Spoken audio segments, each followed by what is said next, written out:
There is a lot to break down with these races. I want to go ahead this morning and bring in our analysts. Thank you for coming to Arthur Fisher Jr. He's on Chelsea City Council. Emily Jerkins-Hall, the former head of the Birmingham Business Alliance. And we want to go ahead and start off here talking about turnout in yesterday's election. About 23%, which is similar to what we saw in the primary 4 years ago. So that redistricting battle we've had here in recent weeks didn't really hurt turnout there. But as we head back to the polls, as we get ready to talk about the runoff here and of course the special election in August, talk about turnout and how are these people going to get back out to the polls? Absolutely. Well, thanks for having me this morning. As we look at it, we had the turnout we expected.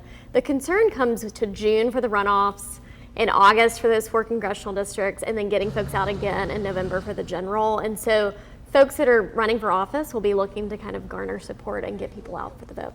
Yeah, it was an interesting turnout yesterday, but I think that the redistricting timing was a little bit, interesting to have at that point, but I think still a lot of people are confused and maybe frustrated on how things are going. But in terms of local government, we've got to be really adamant about being able to communicate that, when upcoming elections are coming out, just to help voters out, in addition to what so much of a great job that y'all are doing. Oh, well, thank you so much. Yes. Well, you're talking, not only runoff coming up soon, but then the special election for the districts affected with the redistricting potentially, and then the general in November, so 3 potential times for Alabamans to head back to the polls.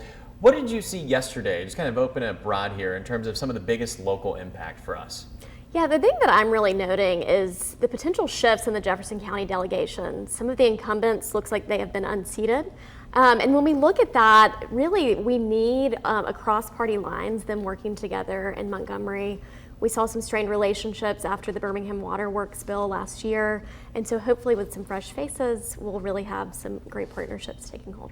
Yeah, well, I hope people continue to be engaged because these elections have a major local impact on how, a lot of cities go about handling their business. So whether it's transportation, whether we're dealing with education, we just got to make sure that we're involved because these decisions heavily impact what we do in the future.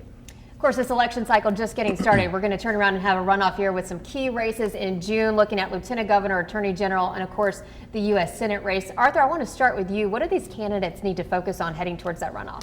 It's been a lot of, name recognition at this point, but now that we have candidates who are no longer supporting candidates that are not in this runoff, it's more about coalition building. So just the important thing with candidates is to be able to communicate their messaging effectively and also just making sure they're getting in front of these communities just to understand what they need. That's right. I think it's the biggest test is going to be, can they get the voters out who voted for other candidates? Can they build up that enthusiasm? Can they build a coalition? Mm-hmm. And if they can do that, they'll be able to get people out of the polls for runoffs.